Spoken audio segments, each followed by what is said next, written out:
without. So approximately somewhere between 8,100 and 8,500 meters were fed by the distribution lines that overpressurized. At this point, all of the residents of the homes that are serviced by those 8,500 meters, by and large, are still not in their homes. Reentry should start beginning in phases later today, but the same number of people that were displaced last night, by and large, are still displaced. Can you speak to what the investigation, as I understand it, will not be focused on the end users of the gas, but on the distribution system and the origin of the pressure. So the investigation should not impact the residents and reentry.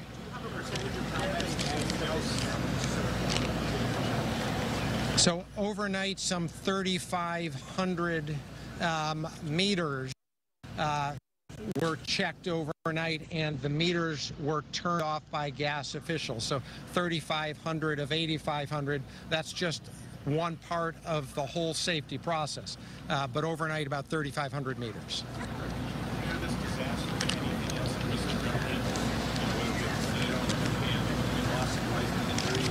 You talked to investigators that they never encountered anything like this in the past. Well, all disasters are unique. We were reminded earlier today that a number of years ago in Lexington, they had a similar overpressurization issue that impacted some 1,400 residents. In this area, many people will think back to the Danvers explosion a number of years ago.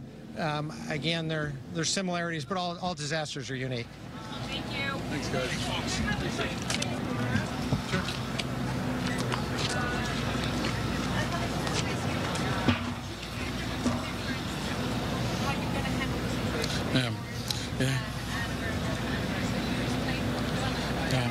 No, lo dije, and you want me in Spanish? Yeah, lo dije así porque si no lo dije así y vean que ando notando están haciendo una cosa y gente están regresando a sus casas, y entonces no están regresando a sus casas, pues dicen, ¿por qué la diferencia? Y yo lo que les digo es que tenemos que tener esa diferencia porque en Lawrence las cosas están un ching más complicado. Bueno, porque la población es totalmente diferente, la calidad de la vivienda, los tipos de vivienda, los números de personas, el peligro es más alto, cosas así que tenemos que coger cuidado y nos merecemos esa diferencia. Algunos van a decir, oh, bueno, pues la diferencia es porque el color o porque son... No, nosotros nos merecemos un plan que nos da a nosotros específicamente y que asegura específicamente la necesidad de nuestra comunidad. También posiblemente haya personas documentadas que hayan tenido el gobierno documentadas ¿nos va a apoyar? Nosotros somos una comunidad. Y si hay gente que vive en la ciudad de Lawrence que no tiene documentos, no se sientan que tienen peligro, no se sientan asustados, quédense en la luz. Nosotros vamos a apoyar a todo el mundo que tiene una dirección, que tiene una casa, que tiene un hijo en la ciudad de Lawrence. Eso es bien importante. Gracias por decir eso. Can I say one other thing? No, you want to translate? Yeah, so there's just two things that we're talking about. One is why the difference, and I just want to say that, you know, I had to say that there was going to be a difference because then if there's a difference, people say, why the difference? The difference is because we're a little bit more complicated situation. Then the question is, why is it more complicated? Well, it's more complicated because we're a dense community. We have more people. The housing stock is different. There's a ton of the is different. So we're doing it different. We deserve a different strategy. We don't deserve the same strategy. Matter of fact, we're fighting for a different strategy for Lawrence. And then the question was, what about undocumented people in the city of Lawrence? How are we going to deal with them? Is the city, state, and federal government going to point them? I said Lawrence is one community, and if you live in Lawrence, you have a kid in Lawrence public school system, you have an address in Lawrence, and you don't have documents, do not light. We will support you and your family. This is about getting people who live here. This is not about scaring people who live here and making them go someplace else. Lawrence is one community. We're going to stay away. That's all I have. Thanks. Think about what happened yesterday in Lawrence. It was South Lawrence, south of the river. That's the whole. Everybody north was clear.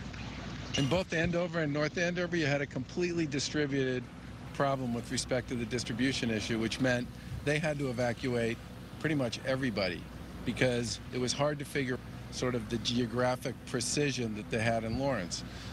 What North Andover and Andover basically said today was they have now figured out exactly where their particular pockets of problems and issues are that are associated with the 8100 that we've been talking about. So if you're not in that 8100, you can go home. Now you won't have power, right? And if you turned off your gas, you better not turn it on until you check in with the utilities and they come deal with it. But that's a very different issue straight out of the gate than the way the Lawrence situation broke, which was literally a contained neighborhood in one part of the city, as opposed to a distributed set of issues that were completely across the other two communities. We'll talk to you guys later. Thank you, guys. All right, you have been listening to a live news conference from the governor and other local officials updating us on this situation up there. Bottom line, MEMA telling us the incident is stabilizing. No new gas fires since last night. That is really good news. Another piece of information which is very helpful for folks is that in Andover and North Andover, they both are keeping an all-clear list of streets in their towns that are safe to go to. They will do that on their websites and on Twitter. They don't know how long this will take, but if you are a resident of Andover or North Andover, they do have all clear lists to let you know when your streets are all clear to go back to. One of the big warnings, though, if you are on one of those all clear lists and you can't go back home, all of the officials today at this press conference saying if your gas is turned off, do not try to turn it back on yourself. Wait until you get in touch with the utility company and they'll come out and turn it back on once it is safe to do so.